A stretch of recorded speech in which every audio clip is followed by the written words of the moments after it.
Welcome everyone to today's PEPSS seminar. So I have the pleasure of introducing our two speakers. So today's PEPSS seminar is going to be about accessible democracy, what we know about barriers to political inclusion, and how we can work together to remove those barriers. And as is typical in PEPSS, we typically have two speakers coming from different disciplinary expertise, but all kind of talking about a similar topic.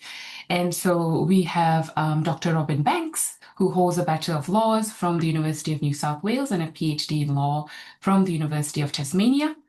And in 2000, she was admitted to practice as a barrister and solicitor in the Supreme Court of New South Wales and High Court of Australia.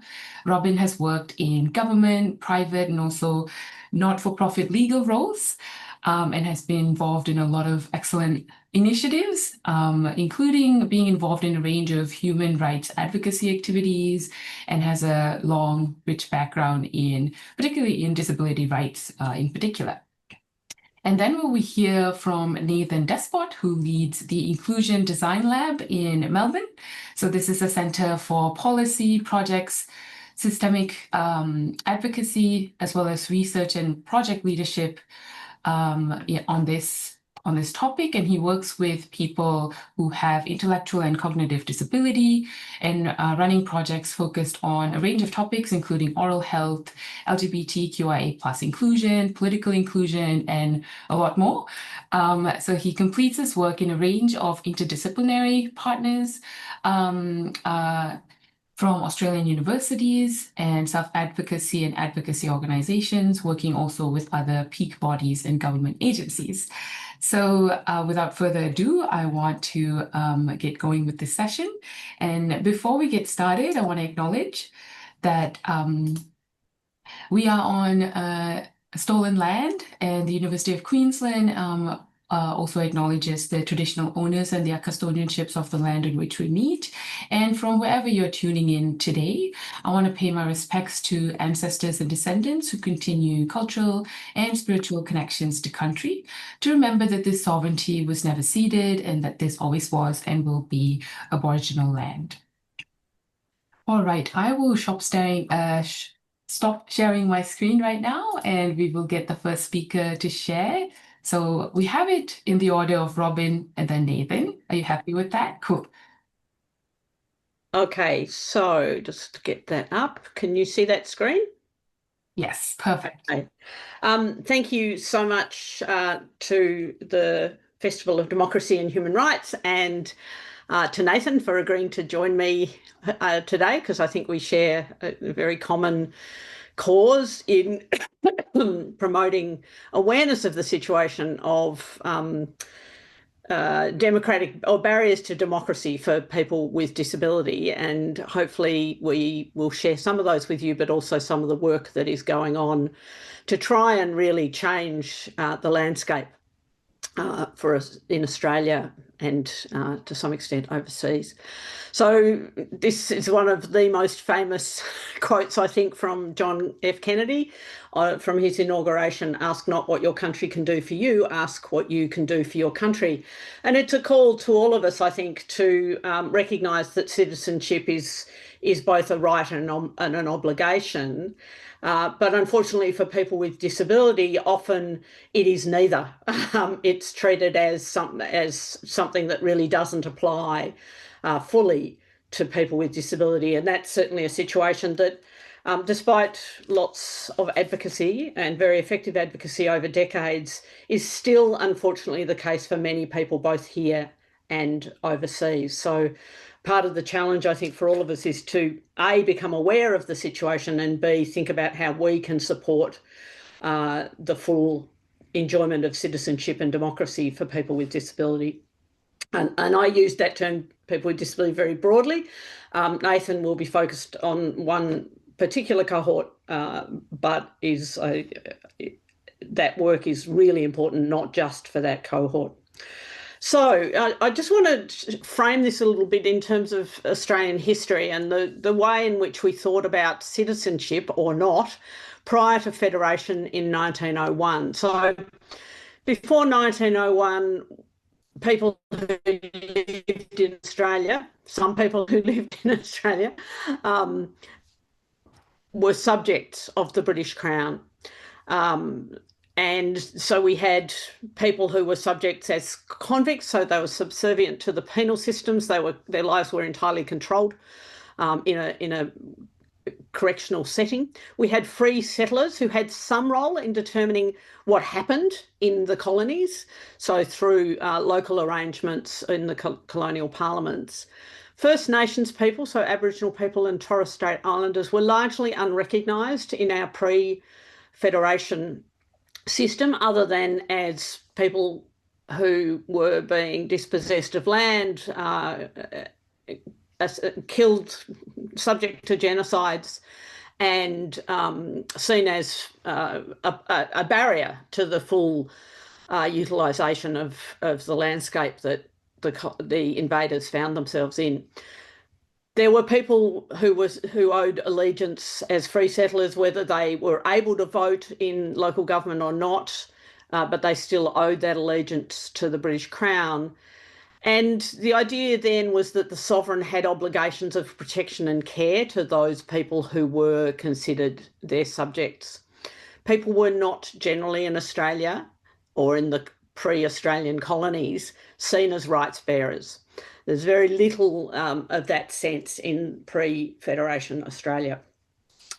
So then in 1901, we federated as a nation, and there were beginning to be ideas of citizenship and rights forming in the lead up to that federation happening. In the Constitution of Australia, it frames a relationship of the states to the Federation, not of us as citizens to the Commonwealth. So there's very little reference in our Constitution to the relationship we as the citizens have to the Commonwealth of Australia.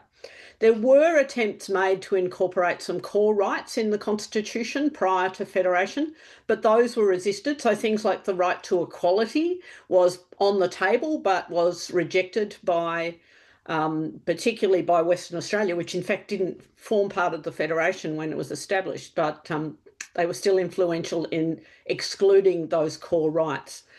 And in some ways, it's the question I think that's worth asking here is this the point in time where Australian citizenship and the development of rights parted ways? Because we are still living in most parts of Australia, not you in Queensland or you in Victoria, but Australia does not have a fundamental statement of human rights that is binding on our governments. Victoria and Queensland do, so lucky you. And there's been a long history of us not wanting to go down that track as a nation. And so that idea of citizenship and people who are citizens bearing rights and being able to exercise those rights is not particularly embedded in the Australian psyche. So when we ask people what citizenship might mean and what definitions of citizenship look like, it includes things like contributing to the commonwealth of the place you are and the well-being of the place you are to the best of one's talents and ability. And that takes us back to Kennedy's statement, ask not what your country can do for you. Holding membership of a society, so the rights of citizenship come with being a member of a society and being a member who has civil rights. And again, this is sort of interesting in the Australian context, even though it's the Macquarie Dictionary. But also, as well as contributing to the Commonwealth, there's the idea of benefiting from that Commonwealth and having full benefits, full and equal benefits. Those ideas, though, don't really play out particularly clearly in Australia, I think partly because we haven't got that sort of human rights framing.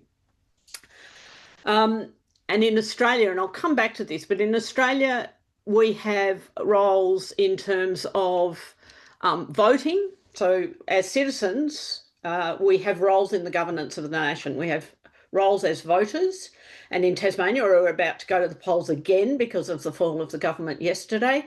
There's been a lot of voting for Tasmanians in the last few weeks, and we're going to have some more. But voting is a right that, a right and a duty that we exercise as citizens. We also have a role if we want to be elected to represent others. So we can seek election, but we also have civic duties, such as serving on a jury if we're called on to do so, and that flows from being on the electoral roll. Over time, many groups have experienced exclusion from full citizenship and those roles in Australia. So women, probably less so than the other groups that I'm going to talk about, but women in Australia, in fact, got access to voting rights almost from day one, so except not in pre-colonial Australia. Aboriginal and Torres Strait Islanders, it took a long time as a group for that group to be recognised as having voting rights.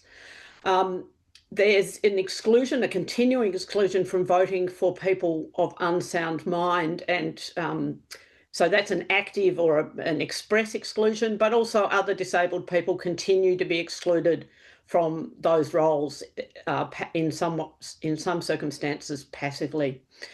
There have also been racial exclusions that were perpetuated through the White Australia policy. And of course, children continue to be treated as limited citizens as they don't have voting rights until they get to the age of 18. So, democracy and citizenship are not a universal idea or not universally enjoyed. So just want to define some terms. So suffrage, full suffrage, universal suffrage. So suffrage is the right to vote in political elections. Full suffrage is when you can vote, but you can also stand in elections. And universal suffrage is recognised as the right of all adults to have full suffrage. And most people in Australia would think that we enjoy universal suffrage in this country. It's not the case. The other group that are excluded and continue to be excluded are prisoners serving certain length sentences in Australia. So it's interesting to then frame the context. So Australia has always been a voting innovator. We led the world in establishing the secret ballot, which was known globally as the Australian ballot because we initiated it. And the idea of having voting booths and government-issued ballot papers on which you mark your vote is an Australian innovation. The establishment of independent electoral commissions comes out of South Australia in 1856. Again, an Australian innovation. Postal voting in Western Australia, preferential voting in Queensland. Universal male suffrage occurred in South Australia in 1856. So before that, you had to be a property owner. And the idea of voting on a Saturday, which seems very obvious to us, but is not the case in many other parts of the world, again came out of South Australia. South Australia might get the gong for being the real voting innovator. Women's suffrage began in South Australia in 1894, and only one place in the world predated that, and that was New Zealand. And we were early adopters of compulsory voting, with Queensland doing that first in Australia in 1914. So we've done all this work very early on to be innovative in voting. And one of the questions I'd like you to reflect on, as both I and Nathan are speaking, is where has that passion for innovation gone? Because it certainly doesn't play out for people with disability, and finding ways to enable the full and effective franchise for people with disability. So our Commonwealth Electoral Act talks about the right to vote, or the entitlement to vote. So anybody over the age of 18 who is an Australian citizen is entitled to enrol. And once you enrol, you have to vote, because of course we get fined if we don't. So that's the Electoral Act, and there are equivalents in each state and territory. However, there's an exclusion found in section 93 of that Act, and I see Nathan nodding because he knows this one, that a person who, by reason of being unsound mind, is incapable of understanding the nature and significance of enrolment and voting, or who has been convicted of treason or treachery and has not been pardoned. Interesting that people with disability are put in the same category as people who've committed treason. So those people are not entitled to have their name retained or placed on the electoral roll under federal law. And that continues to play out for people with disability in Australia. What it does, effectively, that particular provision really reflects a medical model of disability. A model that focuses on limits or deficits sees people with disability as less than whole citizens and less than capable of exercising all of the obligations or being owed all of the privileges of citizenship. And that model really, in the last 25 years, 30 years, there's been real push to disrupt that model, to get rid of that model as a way of thinking about disability. So how does that law play out? So this is one example of the law in action. So Shane McDonald is a woman with intellectual disability who wanted to vote. First of all, she wanted to vote in the referendum because she had friends who she wanted to ensure, sorry, the first referendum, the plebiscite, I should say, the marriage equality plebiscite, because she had friends and she felt that they should have the same right to marry that she has as an Australian citizen. And she had been removed from the electoral roll, or not, I think removed, shortly after she turned 18, and then just had to fight so hard to get back on the electoral roll. She sort of had to almost prove, every possible thing about her was capable. And she had the support of her parents in challenging her exclusion, but it took a number of years for her to have her name back on the electoral roll. So that's one example of how the law plays out. Another example is more recent, and this is the situation that happened in Tasmania. And David Morrell is a disability rights advocate who has a vision impairment. His wife has physical disabilities. And we had two elections very close together in 2022 and 2024 in Tasmania. Local government elections that involved postal voting. And it was very clear that postal voting was going to exclude people with print impairments. If you can't see the ballot paper that's delivered to your home, you can't vote secretly, effectively. And that's part of universal suffrage, is the right to vote secretly. So David wrote an op-ed, and it was titled "Democracy is broken by design for disabled people." He talked about the experience of people in Tasmania, both with postal voting, but then in 2024 in the state government general election. So there was very limited provision in that state government election for what is called e-voting. So there are machines that allow people who are blind to cast their vote secretly. There was firstly only 3 of those across the state of Tasmania, which makes it pretty tricky for people to get to them. But also what a number of voters found was that staff at the polling booths didn't know how to make the machine work properly. And there are a number of stories of people who turned up, attempted to cast their ballot, and you're supposed to get a printout at the end of it that then gets folded up and put in the ballot box. Staff couldn't work out how to do the print. They couldn't confirm that the vote had been recorded how the voter had wanted. So that's both a training problem, it's possibly a machine problem, but and on top of that, you only had 3 of these machines across the state. The other thing that happens is that people in booths, people were being told that they couldn't get help to vote from an electoral officer who's an independent person who should at least be able to support you. People were told they had to rely on family or friends or even their paid support workers to assist with physical voting processes. So that idea of an independent vote, a vote that people who won't be aware of how you voted, is still for people with disability in Australia an unknown concept for many.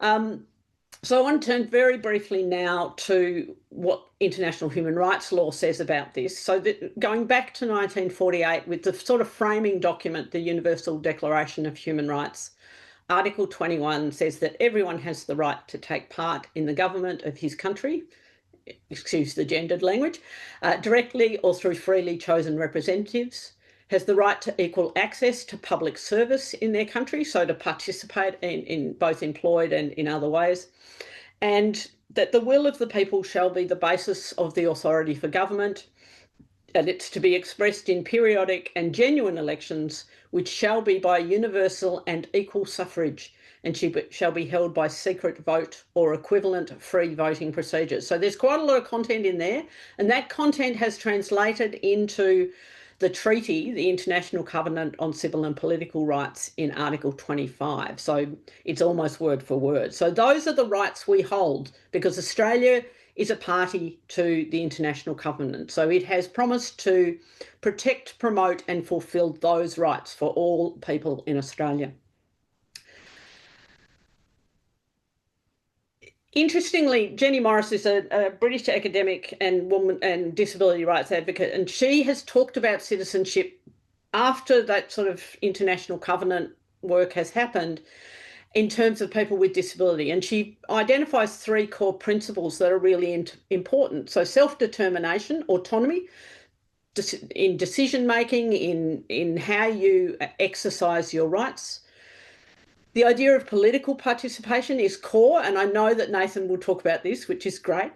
And the idea that we contribute, that as citizens we contribute. Too often people with disabilities feel that they're seen as recipients of care and support, not seen as contributing members of society. And Jenny Morris really frames it, I think, importantly, to say that people with disabilities, like everybody else in society, should be seen as having civic responsibilities and reciprocal rights and obligations. Really important that, you know, this is coming from people with disability as the way they want to be seen in society.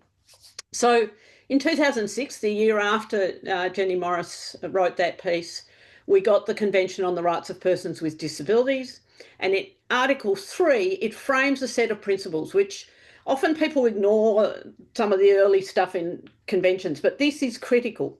Every other article in the CRPD has to be seen through these framing principles. So a respect for inherent dignity, which is further detailed in Article 12, the right to non-discrimination, which is detailed in Article 5, full and effective participation, and there are lots of substantive articles that draws on and is relevant to. Respect for difference and acceptance that persons with disabilities are part of human diversity and humanity. Equality of opportunity, again, that you find that across the articles. Accessibility, so there's a specific article that says everything has to be done in ways that are accessible, and that's Article 9.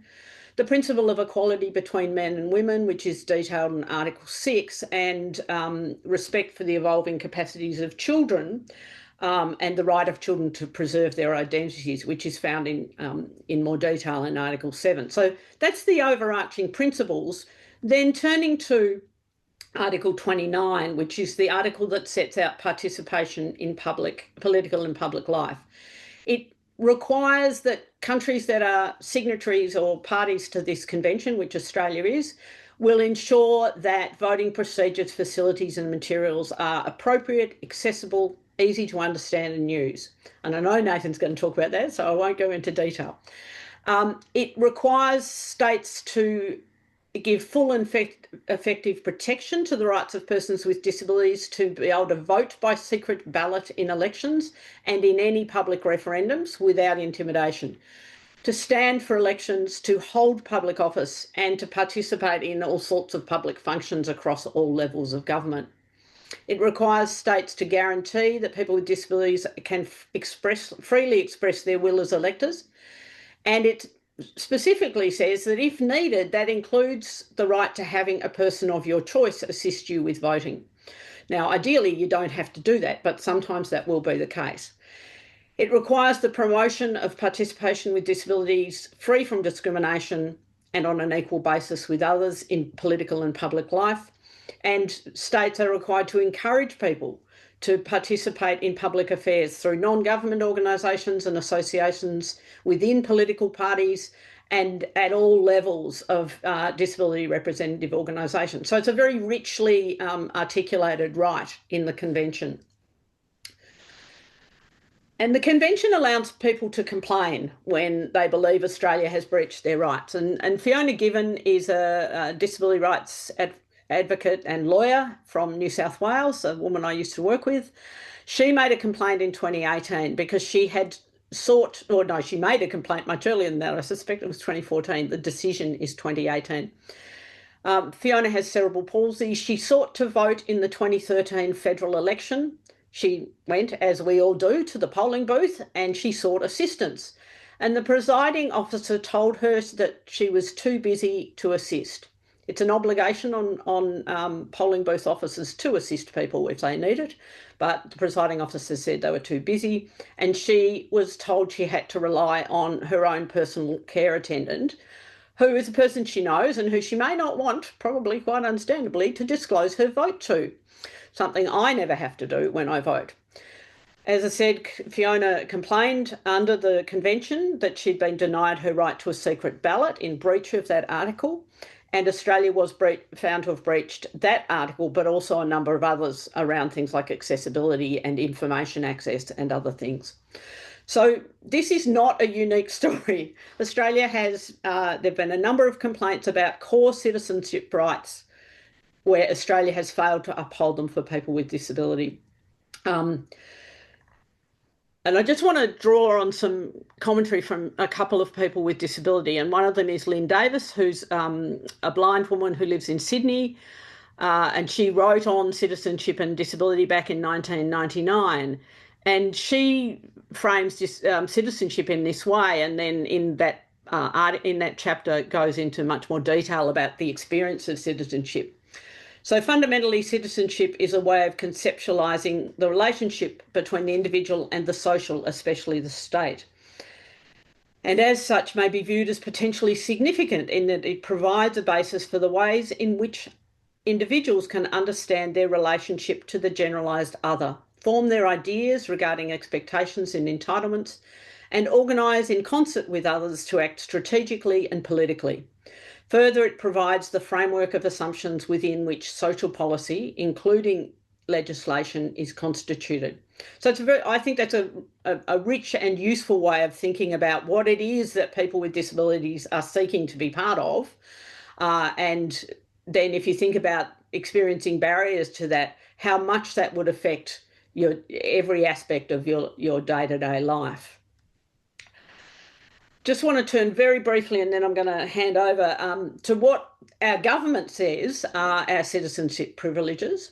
And this is from the federal government's own website. So Australian citizens can vote in all levels of elections and in referendums, apply to have children born overseas to become citizens by descent, apply for a job in the public service, so that's participating in roles within government, seek election to Parliament, apply for a passport and re-enter Australia freely, and ask for consular assistance. So in that, you'll see those rights that are articulated under international law in those rights or those privileges of citizenship. And it's interesting they're called privileges, not rights. They probably should be called rights.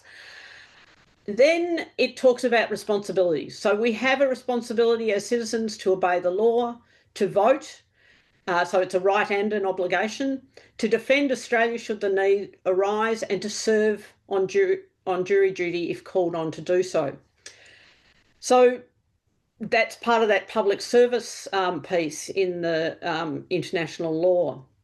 So in terms of, like, I've talked mostly about voting, and I know Nathan's going to talk mostly about voting, but it's not the only one of our citizenship rights or obligations where people with disability experience exclusion.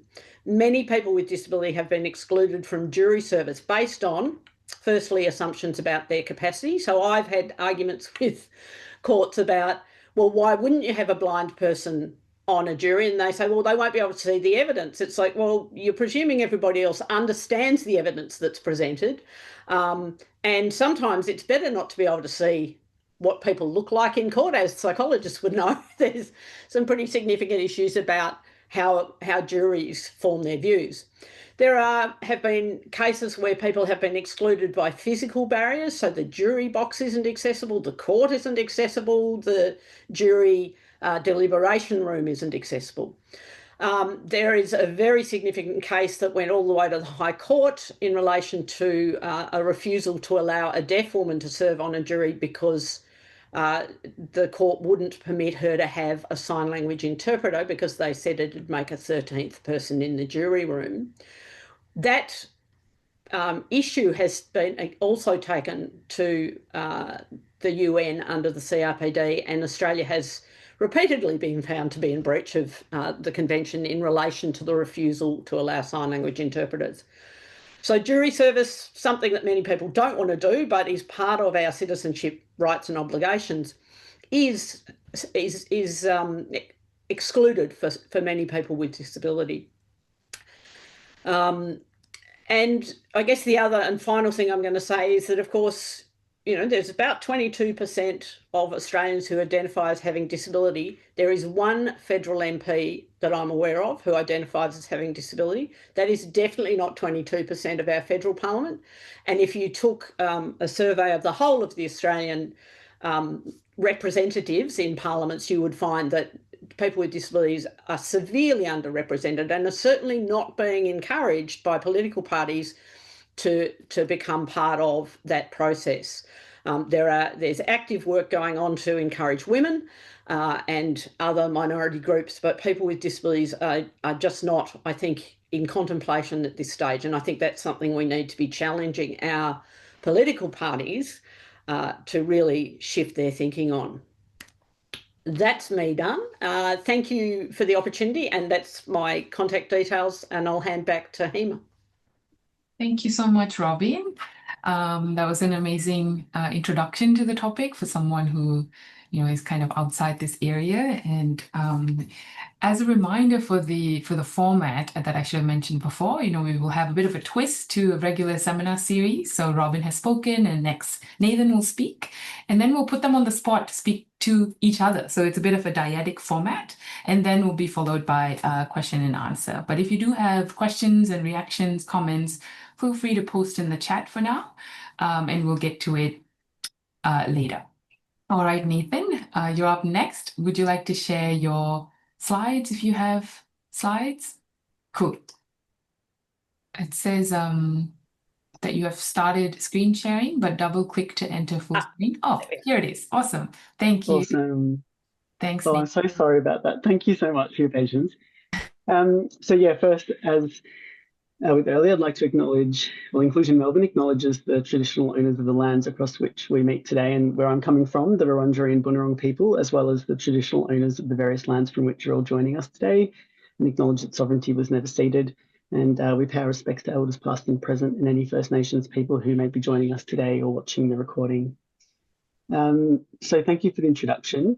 A little bit about my work. Is that I'm the head of policy and research and advocacy at Inclusion Melbourne. Inclusion Melbourne is Australia's longest serving community support intellectual disability organisation. And we work on a range of different projects. We are a service provider as well, but we work on a range of systemic advocacy projects and have a team in Inclusion Melbourne called the Inclusion Design Lab. Today I'll be covering political inclusion for people with cognitive disability and the approach. We call it a new approach, but in some ways it feels like an approach that, as Robin has pointed out, should have been in place for a long time, but has not been. I want to acknowledge the support of Dr. Paul Ramcharan from the University of Melbourne, recently retired, and also Cameron Bloomfield, a self-advocate with intellectual disability and a peer worker at Rainbow Rights and Advocacy, who have both worked extensively on this area with me over the years, as well as many other partners who I'll mention as I run through my presentation. I should note as well, actually, Rainbow Rights and Advocacy is a self-advocacy group led by and for LGBTIQA+ people with intellectual disability based in Melbourne, and a fabulous example of citizenship, self-advocacy, and advocacy. So a bit of background. When Inclusion Melbourne, we work on some interesting projects, and often people ask, you've got the I Can Vote project, which is about political citizenship, and then Pass It To Me, which is about sport and inclusive in local mainstream sport and recreation. Then there's oral health. There's projects relating to justice,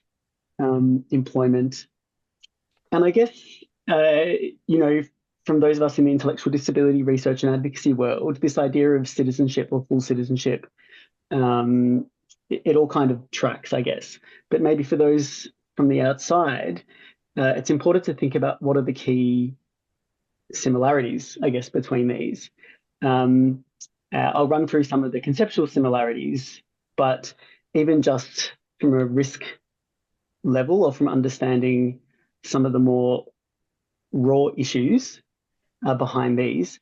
So, for example, we see in our work with people with intellectual disability accessing mainstream sport and recreation, that it's very, very common that I've got to be careful what I say here because I have a lot of respect for all abilities competitions that have been set up.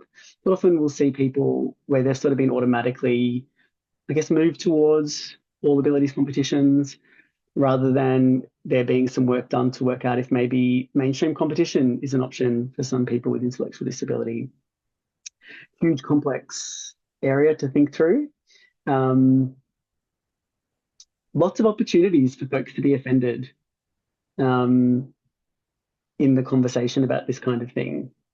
The people who probably aren't being offended are people with intellectual disability themselves who probably would like to be more involved in mainstream competition. And I should say as well, a lot of things I'll talk about today at some point generate pearl clutching. In some ways, I should probably say that's the most common experience of those of us at Inclusion Design Lab doing these projects is often having to do with the offence of people that would like to be seen as fully altruistic and well-intentioned. But our commitment is to people with intellectual disability. The world of oral health, we can see many of the causes of early death and the fairly profound life expectancy gap between people with intellectual disability and the general population. Research from University of New South Wales published in 2018, you can see a very close connection to issues with oral health. I think people would be very surprised to see the absolute perfect storm, horrible storm that is the way oral health treatment and service works for people with intellectual disability in Australia. And then we look at areas like rainbow inclusion. So Inclusion Melbourne's worked with a range of partners over the years to develop resources relating to and led by, written by, and for LGBTQ people with intellectual disability, such as rainbow inclusion. Currently working on a project called Accessible Pride with Thorn Harbour Health, which is the world's largest ever project of any kind in terms of a government-funded project, I should say, focusing on the needs of LGBTQ people with intellectual disability, working aside that population. There's research from very respected national surveys led by La Trobe University, government-funded surveys in recent years, where we're able to see that of respondents with intellectual disability, that the suicidality figure. So we're talking about ideation, attempts, and completed suicides, not just completed suicide. And I should note, obviously, these are sensitive terms, and I apologise if I'm not exactly nailing the language, but we're looking at roughly a 90% rate for the population of LGBTQ people with intellectual disability, which is pretty much at the top amongst other cohorts of the LGBTQ population, which is already pretty high anyway. And so maybe we're suckers for punishment. But I think we can see here that these issues experienced by people with intellectual disability, I guess to riff off what Robin was saying earlier, are not really just related to someone's diagnosis. So when we talk about intellectual and cognitive disability, at Inclusion Melbourne, we use the term cognitive disability. And it's a collective term. And this slide, I won't be doing death by PowerPoint in my presentation, except for this slide and the next one where I will read the text because I think it's quite important. So we use cognitive disability as a collective term due to some of the critical common experiences shared by these cohorts that have relevance to the range of settings in this, so this slide is from a masterclass series, from this session today.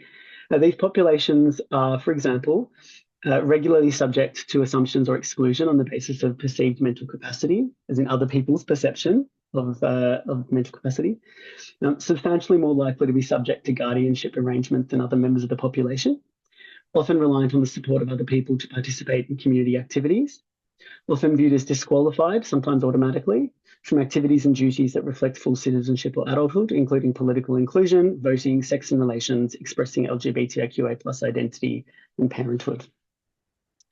They're more likely to have health practitioners assess their ability to consent, cooperate, or tolerate treatment in a discretionary, in-the-moment fashion without adequately engaging in pre-planning activities such as supported decision-making or collaborating with supporters. And I will discuss supported decision-making a bit more in a moment. They're more likely to have behaviour or reactions related to pain, past trauma, fear, or confusion, misinterpreted as actions inherent to the person's diagnosis or impairments. Some of you will be familiar with the term behaviours of concern. And often you'll see behaviour assessments and behaviour support plans put in place. I prefer to call them behaviours labelled as concerning to other people. Often they are a response, a protest, communication, a series of existential anguish or something like that. Or sometimes an itch that no one else has noticed, and anything in between. They're more likely to have their cognition equated with their verbal communication abilities, or maybe other people's ability to discern the person's method of verbal communication, particularly if communication about consent is siloed or isolated to the moments directly before an event, such as treatment or participation in a meeting. And today's session will also talk a bit about complex communication needs.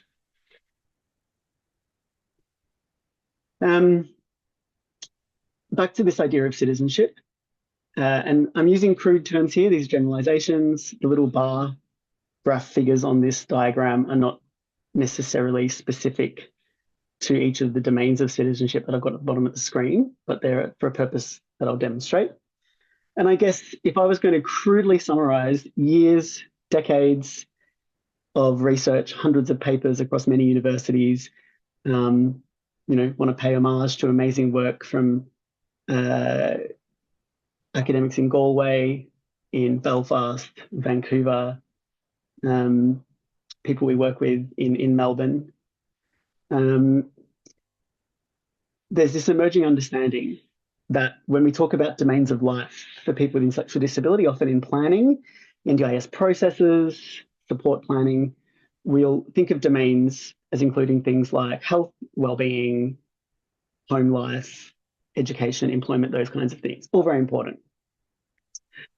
But there are these other domains, and there's an example of a scattering of them down the bottom. It's not an exhaustive list, nor are these necessarily collectively synonymous with this idea of citizenship, but they're a pretty good heuristic sort of picture of what we mean by citizenship, which also extends from a deeper model of personhood, which I won't go into today. But sexuality, relationships, parenting, learning about politics, voting, career, spirituality, faith, community leadership, taking part in risky recreation or recreation that may not be someone else's cup of tea, skilled work, having expertise, being seen as proficient in something. A lot of these are things, and variations of these things, are things that many of us get out of bed for, or in some cases get into bed for. And they're things that are not really part of a lot of systematic models of person-centered planning for people with intellectual disability in planning schemes and that kind of thing.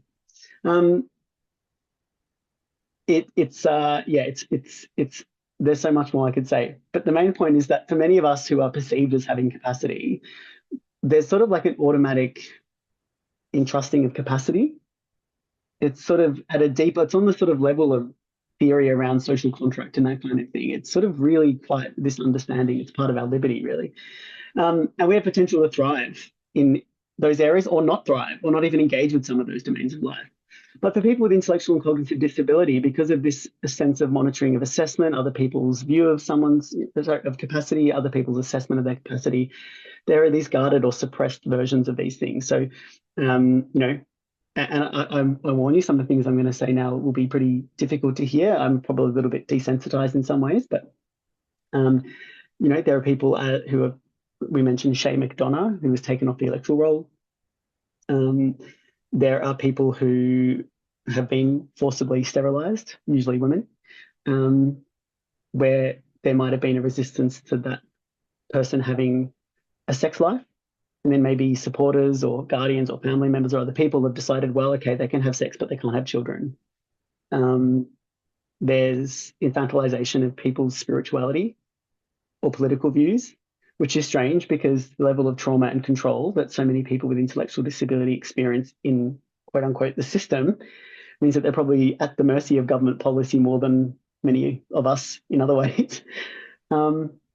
And then also there's this idea of risky recreation where someone might have been wrapped in cotton wool for a long time and finally they're allowed to explore things that are a little bit seen as a bit more risky, maybe physically more risky. And then if they make one little error or mistake or have an accident of some kind, then that might be seen as just confirming the assumption the person doesn't have capacity or is too vulnerable. What I like to say is that one of the things that people with intellectual disability are most vulnerable to is the label of being vulnerable. There are more systemically limited and then sometimes complete disqualification. And then supported decision-making. Some of you will have heard of this. I'm not going to go too in depth. The purpose of this diagram is not to run through every part of it, but more to demonstrate that there is not yet one single supported decision-making model. But I don't think there needs to be. What I will say, and this is only some of them, is that there are a set of building blocks, and you can see them on the screen at the moment. And this is only some of them. We've got Inclusion Melbourne has a more structured practice construct or framework which outlines a range of other building blocks of supported decision making. And when you see models of supported decision making in the legal space or in disability support practice, university developed tools, that kind of thing, you usually find that they have 5, 6, 7, maybe less, maybe more of these building blocks built in, but you won't really find yet any working model with, training modules and practice training for organizations that yet really covers all of them. But essentially supported each of these building blocks on their own. So for example, consent up the top, down the bottom left, involving the wisdom of the relationships around the person, down the bottom, for example, supporting a person to have an expanded range of choices and experiences. By themselves, these things may probably not seem like you wouldn't necessarily associate them primarily with supported decision making. It's when you put them together into a chain and use them in a system that you then see some real power of being able to support people, particularly with cognitive disability. Unfortunately, in the legal space, and I mean, I say unfortunately, the work is brilliant that's been done in the legal space, but often if you look at some articles and research around supported decision making, you would be thinking you're talking about completely different disciplines or theories. There are some where the focus of supported decision making is all about support to make legal decisions, or maybe even one legal decision, or how to plead in court. And there are others where you would think, other models you might read about, where you would think, if you didn't know from anything else, that supported decision making is all about how to support someone to choose what they're going to eat and what to wear in a day, that kind of thing. So there's a bit of work done to find some harmony. And then you've got ideas like graded assistance, which is another area of another imperative for practice. Graded assistance is people, in occupational therapy would be familiar with this, but it's a vital part of person-centered active support, which is another evidence-based practice model. And again, I won't read through all the points here, but there's this idea that there's different types and intensity of support. And sometimes the way that you apply support, whether it's too much or not enough, whether it's the right or a more appropriate or less appropriate sort of level or type of support for a person in the right way, could really change your impression of whether you think someone is capable or not capable of something, which again comes down to this incredible way that people with intellectual disability are at the mercy of people around them and their capacity. So part of good practice training is actually building discernment by absorbing these different models, understanding how they work, being coached, being mentored, and being guided, so that your ability to understand how to use the right tool at the right time means that you are able to have a trained gut, if you like. And good disability support takes years to understand these things. So the idea that then a person who has deemed themselves to be a professional in law or clinical decision-making or that kind of thing in a medical setting might be seen as having great respect and training, but often may not have as much skill in this area as maybe a very experienced disability support worker, who often are seen as at the bottom of sort of a food chain in the disability sector. And then we see that there are models like capacity building models, support planning. This is Inclusion Melbourne's high summary model of a support plan to build capacity in the area of citizenship and identity. It's deeply based on the NDIS practice standards. And it's kind of a rough approach that we've used in all the areas of project work I've mentioned. So moving to our I Can Vote journey, Inclusion Melbourne started in this area about 12 years ago, beginning with a global investigation into, like quite literally global. We had a number of government scholarships that we stretched far and called in favours from around the world, and had a couple of our staff members, myself and one other, go visit sites of best practice in Canada and Scandinavia, or Scanditopia as you might call it, the UK, Ireland, a few other places, New Zealand, Australia, and looked at what was being done around this area of supporting people with intellectual disability to vote, how the problem was being analysed, what political education looked like, how the CRPD was being applied. We were procured by the Victorian Electoral Commission to develop some guides around this content. We ran a campaign in 2018, which was the first I Can Vote online campaign, where we developed easy language videos from political parties to support people with intellectual disability with cognitively accessible information, to, I guess, support that ability to choose. We ran some roundtables supported by University of Melbourne in Victoria in 2021, which then led to the 2022 Victorian state election campaign, where we had the leaders of all of the large parties except the Liberal Party. So we had Labor, Nationals, Victorian Socialists, the Reason Party, Greens, have their leaders, including Dan Andrews, filmed after the party leaders sending us policy text, which we translated using a highly standardized, risk-informed process of translation to easy language, including adding background information. We then ran a Political Inclusion National Summit in 2023, and we're now looking towards building a national campaign to take what we've learnt nationally. So when we started our work, what we found was that the common perception amongst our networks, particularly in the legal space, was mostly legal and academic folks who were doing fabulous academic advocacy and work around supported decision-making in the legal setting. But the perception around voting was that the main problems were that the key barriers to people with intellectual disability voting were difficulty getting on the electoral roll, people with intellectual disability getting removed from the roll. I won't go into the details of how that works. Robin mentioned it a moment ago in terms of Shane McDonough.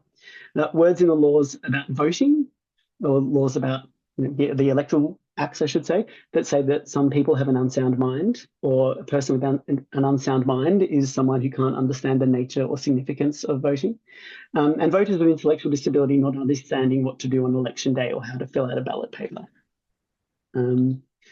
What we learned after our Victorian roundtables is that many people receive no training around political inclusion across their life course and are subject to this sort of cycle exclusion I'll spell out now. And when I say people, I mean people with intellectual disability. So low expectations of people with cognitive disability based on initial assumptions and assessments of that person's capacity are sort of, I guess, the starting point. And that is what that looks like is substantially fewer opportunities for everyday political conversations, and political learning being viewed as a much lower priority than other support needs.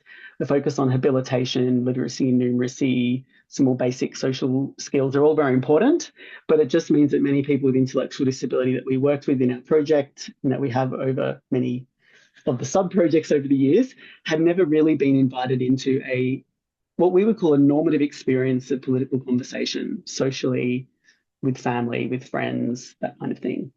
We found there was no requirement for meaningful political education for people with cognitive disability in special schools or even in mainstream schools. There's civics and SOS and political learning and that kind of thing.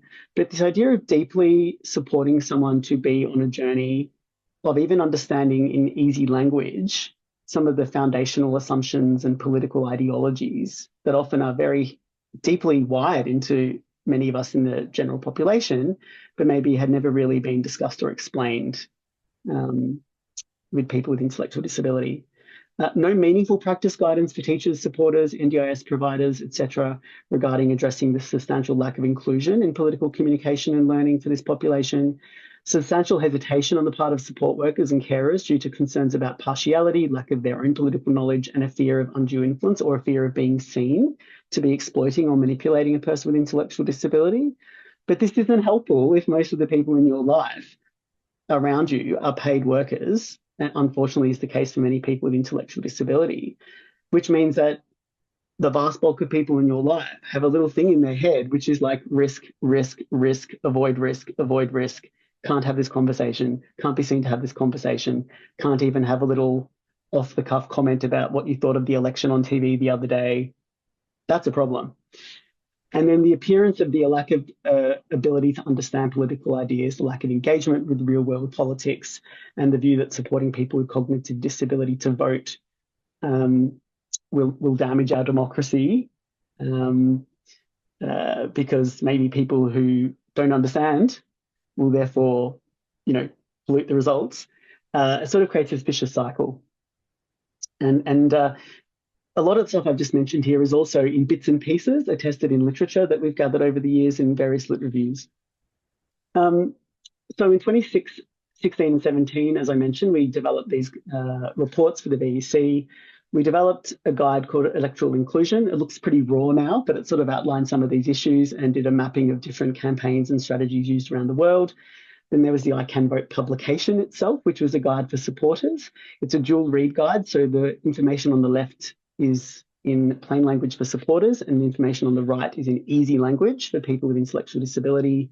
So many dynamics at play in that publication. I'll let you have a look at it. The website is icanvote.org.au, and then a plan to vote, which walks a supporter or a house supervisor or a guardian or a support coordinator, helps them map out a very clear journey of all those different things I've just talked about with a person with intellectual disability. Then obviously there's the campaigns I mentioned as well for 2018 and 2022 with a range of incredible partners who, through a range of pro bono support, allowed us to have fully captioned Auslan videos built into those easy language videos, the I Can Vote website hosting. The total cost for each of these videos to the political parties that we asked them for financial support was $300. And heavily subsidised. For many of them, though, that was too much and they didn't have it in their budget. Very strict rules. So on the I Can Vote website, you can read this full transparency document, which outlines the meticulous, careful rules for impartiality. Yeah, fascinating. What we found is that so when we wanted to summarise in preparation for our national summit in 2023, what do we think the real problems are to do that co-design, get feedback, critique these? We saw that the real main problems, not those initial perceived problems I mentioned earlier around, gaps in the law and that kind of thing, was that one, there's not enough support to learn about politics. Two, there's not enough support to help people learn to make decisions. Supported decision making is really important, but it doesn't happen enough in learning about politics.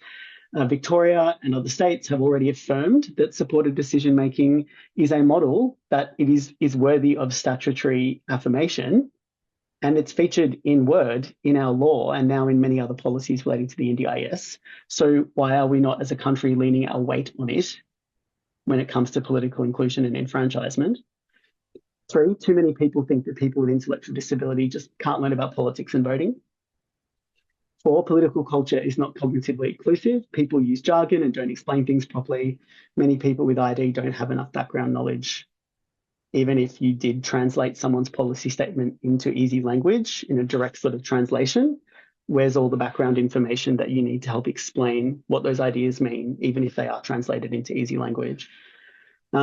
there's not enough information about politics and parties and elections that people with disability can access and understand. And there's not enough support to go out to vote on election day, and not enough effort from government to support new ways of voting for people with intellectual disability. So almost done. So here's just a bit of this was one of the opening slides for the Political Inclusion National Summit in 2023.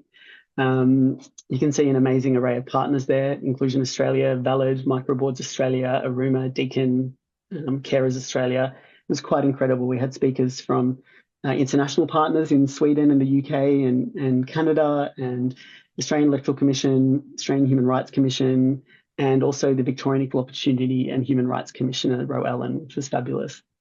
So nearly 100 people attended our 10-hour summit over 2 days.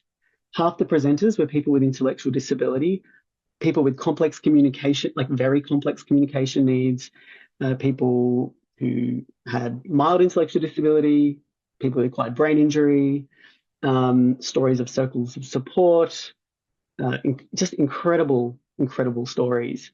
And here is what self-advocates said they learned. So people with intellectual disability, and I should say a lot of this mirrors what I mentioned earlier in terms of what we went into the summit with. So people with intellectual disability don't get enough of a chance to learn about political things when they're young. It is possible for support for this full journey to go from being a disenfranchised person with intellectual disability to an informed voter with political views. We learned from best practice from Canada, the UK and Sweden about training and networking for political inclusion and voting. We heard about the power of learning in a group. We heard about families and friends supporting people to learn.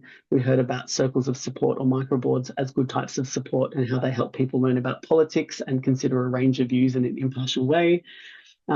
People with intellectual disability want their ideas heard. They don't just want to be consulted around disability policy, because they have ideas about many other areas of life, such as the environment, roads, trains, and other things. People want support to understand the political ideas and learn about parties. This is very different to just learning about organising, how to vote, fill out a ballot paper and that kind of thing, or lessons from electoral commissions about being enrolled. The AEC and the VEC and other electoral commissions can't do this. They're not allowed to present lessons in the different political ideologies and that kind of thing. And they need to not stand in the way of other groups and collaborations and advocates putting together a campaign that does seek to build that political knowledge. The Victorian Electoral Opportunity and Human Rights Commission said that it is a right, or rather kind of really declared that the appropriate interpretation of the right to vote in the Victorian Charter of Human Rights should include the right to get support to learn about politics if you need that support. I would probably add my twist on that being that the right to a reasonably normative experience of political education, or at least the opportunity. The role of electoral commissions is therefore a bit unclear. We learned that people with cognitive disability need time to prepare, and it's not good to rush people to learn. It's not good to rush people on election day or in the lead up to an election. And there are lots of gaps in advocacy across Australia. Some people have access to a lot more support than others, and some self-advocacy groups run meetings that include politicians, while others don't even have a self-advocacy group in their local community. And then their summary of supported decision-making was that start with the idea that all people can learn and grow. Another way of saying this is people have capacity. Families and friends can help people learn about their options. Having a chance to learn about new things in a way that is clear step by step and with the support to ask questions. Some people need support when they communicate. People have a right to this support. And there's a real risk of a self-fulfilling prophecy. Many people with cognitive disability get seen as not having capacity, so then people don't try to help them learn. The actions or impulses that have come from this, in summary, are 1, responsibility and rights. So government and parliament need to make sure rights become reality. The right to get support to learn about politics is a very important part of the right to vote.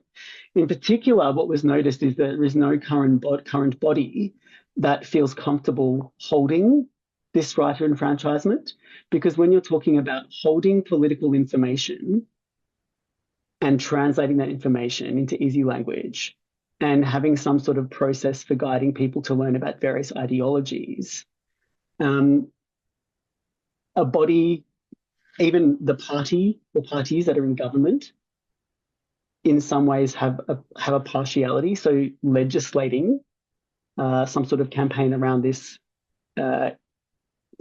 feels risky for the parties that we've spoken with.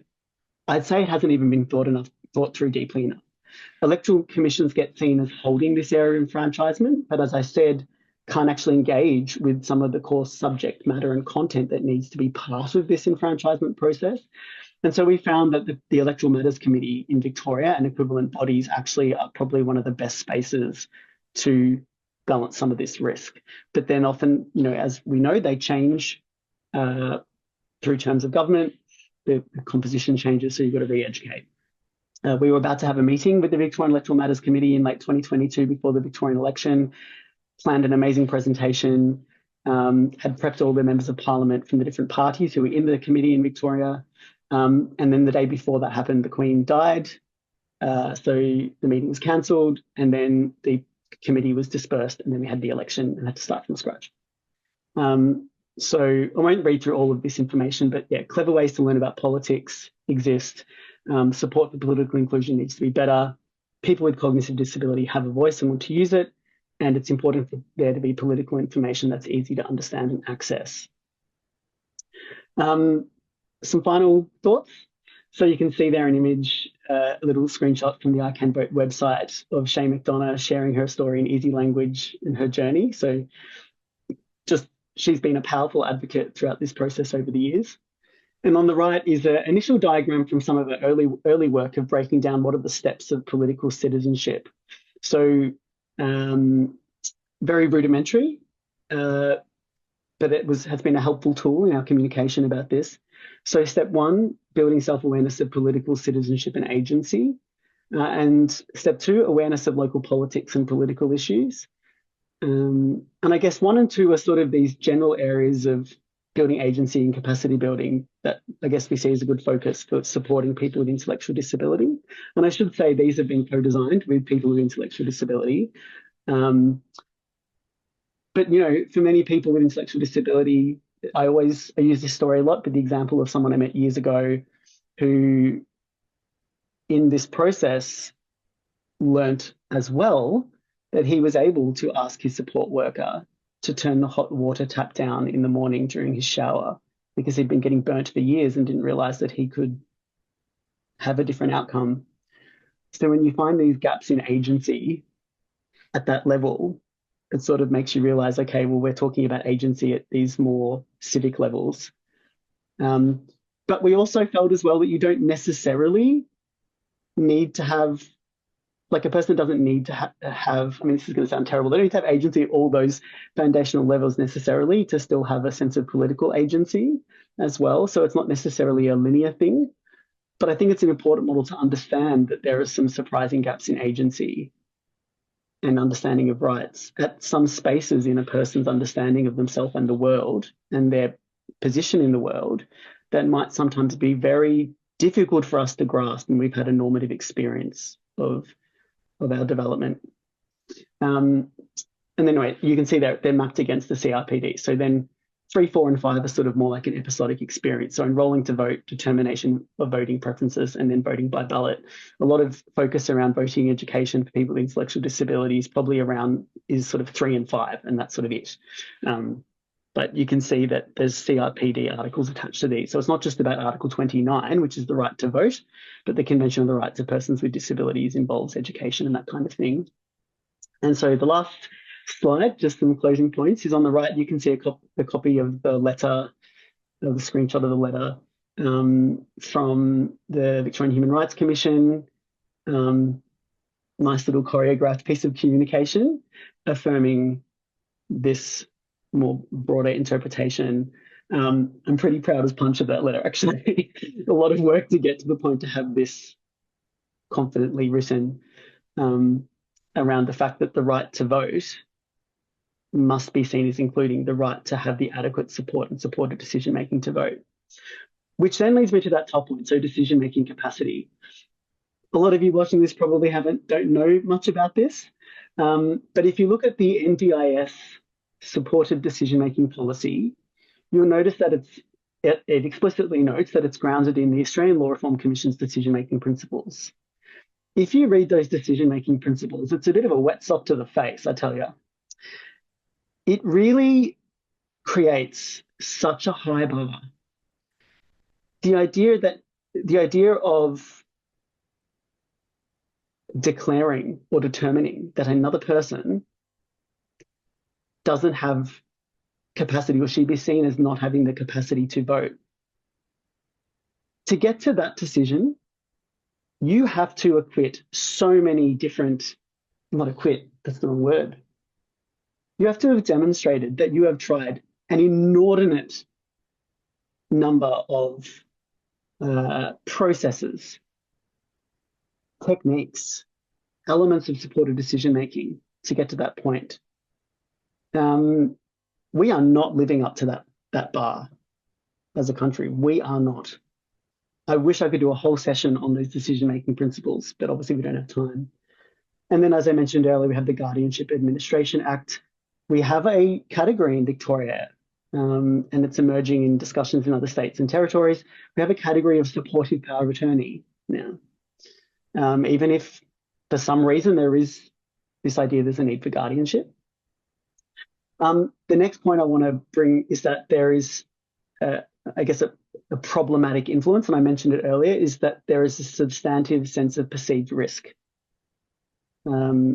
across this issue. There are risk relationships that take place in service providers that really contradict these government decision-making principles. The idea that a service provider, or that maybe a person who's totally at the mercy of service providers for their accommodation support, daytime support, and other activities, if all of those organisations around a person have a sense of risk about this sort of capacity building work, then it means that the prevention of the provision of that supported decision-making support that is mandated by those decision-making principles is actually based on that organisation's perceived risk, or even risk of being seen as exploitative. That's a comms risk. That's a reputational risk. That is taking precedent over the person's human rights. Now, it might be reasonable for those organisations to have that sense of risk and need support to manage it. So what it then means is it's actually government's responsibility to come up with a solution to this wicked problem. And also a lack of engagement with the fact that there is a substantive evidence base now to come up with all kinds of models. I actually haven't gone into today the model we've used in I Can Vote of actually how you, like with the person on the ground, do the supported decision-making process, but we have a very robust process there. There are key concerns about easy language. So, we've noticed and we've noted across this project that models of easy read and easy language translation don't sufficiently deal with the fact that when it comes to translating political ideas into easy language, you need to do a fair bit of background information. Quick example is send back the boats, jobs and growth. These simple phrases might sound like they're using easy vocabulary, but that is not an easy language translation. That is loaded with lots of political ideology, and you have to translate that ideology to help someone understand the assertions behind that ideology so they can work out if they agree with that or not. And then lastly, we are now finally at the point of being able to tie together a campaign of partners. And if you're watching this and you're interested in being involved in a national campaign, firstly to seek funding, because many funders are a bit avoidant about funding projects that involve democracy, much less democracy in people with intellectual disability. But yeah, we are looking forward to building a campaign. So I think I've gone a bit over. I do apologise, but I really appreciate your time today and for letting me fire all this information at you. So thanks. Thank you very much, Nathan. We currently have about less than 10 minutes. We've learned a lot. There's so much synergy between the talks as well. I would like to first invite Robin to maybe respond to Nathan and then end on Nathan responding, and we'll see if there are any questions at the end of that, but just hoping that we can end on time at 12 here. Thank you. And I just love the work that you've been doing for so long now, Nathan. And and I guess your work is very much focused in intellectual and cognitive disability, but some of the things you talk about sort of low expectations, or that you didn't use that language, but it's being applied across the board to people with with disability, not just people with intellectual disability. So presumptions about that people aren't going to be interested or can't learn about the political landscape, I think don't just apply to people with intellectual disability. There are obviously some differences in the way we might address that, but I think that's interesting. I did wonder the failure by political parties to come up with $300 to support the campaign, the videos being made. You know, I can't help wondering if what we did here in Tasmania to trigger the Tasmanian Electoral Commission to do a whole lot better in the local government elections, which was to lodge complaints, federal and state, against the TEC for its failure to make voting accessible. Those resolved, I'm glad to say, with a really positive outcome in terms of the TEC stepping up, and whether that is part of a broader campaign strategy to get political parties to realise that this should be part of their democratic obligations. And I think the other thing is you talked about the sort of normativity of that our lives are, we engage in political discourse, we're exposed to it in various ways, and many people aren't. But, to some extent, what is happening, I think, for people with intellectual disability, and I'd be interested in your thoughts about this, is a presumption of incapacity or around that stuff, whereas there are many people without intellectual disability who absolutely don't understand the political landscape, have no idea who they're voting for, and are grabbed by the stop the boats, whatever those campaigns are. And that's the nature of politics. That's what they're trying to do, is come up with a grab that is attractive. So just your thoughts, I guess, on that stuff. And I think there's lots of scope for us to collaborate on a national campaign. I would like to see it be broader than just intellectual disability, because I think there's lots of shared need there around voting. Wow, yeah, such great points. I might go to that last point first. So when we have put the information online, when we ran the I Can Vote campaign and with the website, obviously, yeah, we had a lot of feedback from people saying, it's focused on people with intellectual disability and actually acquired brain injury. But this helped me, and I don't have an intellectual disability or an ABI, or people from diverse cultural backgrounds, people with low literacy and numeracy. So we have really focused on that. Look, we do have a focus on intellectual disability because of that presumption of mental and legal capacity, Article 12 of the CRPD, around legal capacity can't be taken away from someone, just because of the assumption of other people about the person's mental capacity. There is a need, because the needs of people with intellectual disability, we find, Inclusion Melbourne, that's what we do. They can pretty much be overtaken quite quickly by. I've got to be careful what I say. In other broad disability forums. Yeah. I think I understand that the slippery slope concept is a logical fallacy technically, but in this case, it does functionally kind of track, actually, that when you start looking at other particular needs, maybe you look at someone with sensory needs, or they might have issues taking information. It's kind of different where you've got someone where they are so dependent on a cognitively accessible explanation from other people, or where there's issues with processing at certain levels. And I'm not going to go into this because, it sounds medical model, but you kind of need to have an understanding that some people with intellectual disability you work with, the issue is more about taking in that initial information, but then all that amazing background processing once there's something in is, there are all these assumptions made. I guess in terms of therefore, the benefit for other people, I think it would be great to have that as a role. I forgot the first part. You said something at the beginning that was really important too, but I forgot. The idea of using complaints to get political parties to actually take the action they should take in lead-ups to election, and not leaving it until people haven't had access to the information they need. So, I think it's definitely, I think, one of the tools in the toolkit that we could use to motivate the change that's needed? Yeah, look, it's challenging. I think that what has worked so far and where we've got to, like I should mention that the Victorian, the Parliamentary Electoral Matters Committee, after the 2022 election, finally released its report into the inquiry into that election late last year. And it was just so lovely. We were invited to have several hearings with that iteration of the committee. And the findings in its report relating to this area, just quoted from our project members extensively, turned some of our words into beautiful infographics. Like, it was just incredible in that report. So there's definitely that recommendation. I feel that so far that conciliatory approach, so, you know, a bit of carrot, a bit of stick, you know, worked, but we also realized that we need to build those relationships.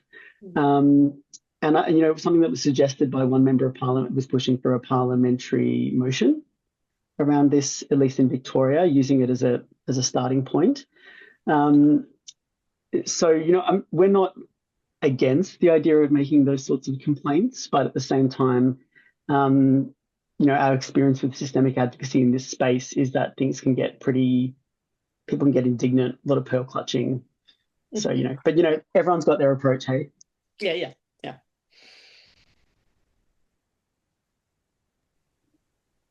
Well, thank you both. And I just want to open the floor to see if there are any questions for our speakers today.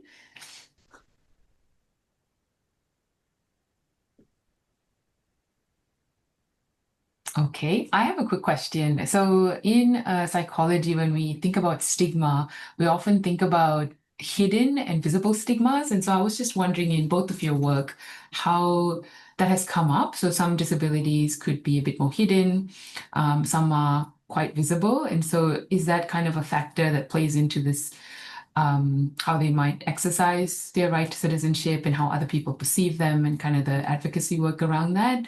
Because I could see how some intellectual disabilities, for example, might be a bit more hidden, and then other more physical forms of disabilities are, you know, kind of carry that weight, that stigma a bit heavier, perhaps. So yeah, just a little bit of a question there. Yeah, I certainly, I mean, if I think across the spectrum of disability, yes, there's so much diversity in terms of whether it's hidden or not. And certainly some of the stories that we've heard here in Tasmania, but also from beyond, about reactions to when people want to vote and they have a visible disability. It's sort of like, but why would you want to? You know, so I think there is a stigma that sort of says, you know, don't, you know, that you sort of don't need to. It doesn't, you know, so that sort of presumption that politics doesn't affect you in the same way, I think, is part of a stigma that says people with disability are not full participants in society. And I think that's a visible stigma thing particularly. But yes, once somebody becomes aware of an intellectual or a cognitive impairment, then another set of stigmas around capacity kick in really quickly. But I think that presumption of lack of capacity, it doesn't just affect people with intellectual and cognitive impairments at all. Like, you know, it's often, I can't tell you how many times I've been out with a friend with a physical disability and people will talk to me as if they can't express themselves. So that stigma is common across the board, is a sort of lack of agency, that people don't don't have the capacity. And so, yeah, I think it's both. It operates for both hidden and visible disability. It's interesting as well. So, I mean, 2 points that you could all riff and triangulate off, I guess, would be one that, you know, those decision-making principles make it pretty clear, as well as various laws relating to decision-making and also the CRPD, that if you are trying to support decision-making or even assess capacity, and there is some allowance for this concept of assessing capacity, but it's got some pretty tight boundaries around it. It needs to be in each particular domain at a time. You can't, the standard set by those principles is that okay, someone may seem to not have capacity, or they may have demonstrated decision-making capacity, but the way they've used that decision-making capacity is to defer or declare maybe an ambivalence about a particular area of decision-making in their life. You don't get the right to automatically then apply that to other areas of their life and then forego a detailed decision-making process in those other areas. And then the next thing I'd say is that, you know, there are people I work with who have a mild, or would be considered as having a mild intellectual disability. And so folks might think that they therefore have a less, severe experience of the impacts and implications of the intellectual disability.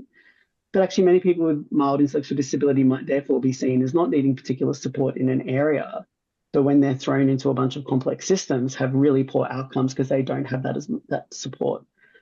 And then there might be people with a moderate intellectual disability where it's much clearer they need that support, and if there is good support, can actually then have some pretty amazing outcomes in terms of establishing their will and preference in a range of areas. And then there are people with more profound intellectual disability that may have a lot of support around them. Sometimes they're at risk of huge amounts of abuse or exploitation, but they could also have great support that allows them to experience a lot of safety in those basic domains of life I mentioned, like home and well-being and like physical health, but have very little support to build their sense of citizenship and their identity. So I guess they're just two little reference points. Yeah, I just listening to Nathan made me think also, I guess, I mean, my PhD, I looked at the stereotype content model, and particularly the positioning of most people with disability on that model is one that results in paternalism and overprotectionism. And we certainly see that stigmatized response where people are presumed not to be capable, that need to be protected from, being exploited in voting or whatever else. And I think that work is really important in informing how do we respond to people. So we either overprotect them and exclude them from what's seen as hard. This voting thing, this political thing, it's hard, and most people don't want to do it, so people with disability clearly don't want to do it. But also exclusion because we think people might be dangerous. And Nathan mentioned this idea that they're going to sway the vote so much that that's a problem. So I think there's a lot to be learnt from the social science in terms of what are we doing here and why are we doing it? What's the sort of cognitive thing that's happening to us that means we respond in those ways to the idea of people being full citizens and having political agency, recognising that political agency.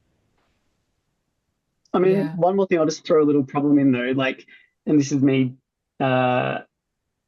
just pointing out the complexity that is still something I don't know what to do with. But there are people that are part of our work where they do embrace and want to experience that fullness of experience and diverse options. They may have had restricted options, so it's about expanding the range of options in each of those particular domains of citizenship or areas of life or hobbies or interests, whatever it might be. But it's acknowledged that it still takes then a bit of extra time to go through the process of building the foundational understanding and having easy language explanations, even verbally. But that then means that if, let's say I have 5 or 6 areas of interest and I've got a strong focus on political inclusion, my mental health, vocation, and I spend, an hour a week, I'm being really just very, very high level here. And let's say I spend an hour a week processing, thinking about, digesting, learning about things I need to learn to keep up to date with, reading a club newsletter that I'm part of or something.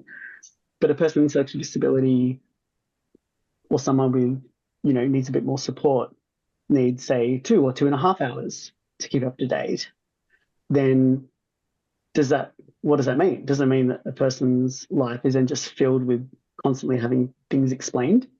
Does it mean they do less things? Do they focus on less areas? So there's that's a reality of experience of daily life as well.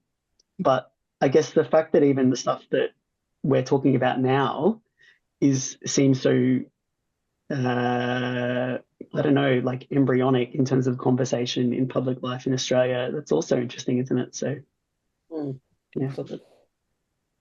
Yeah, thank you both. We are at time, and I just want to express gratitude to your offering your time and expertise to kind of educate us about these important areas and what it takes to really have true inclusion.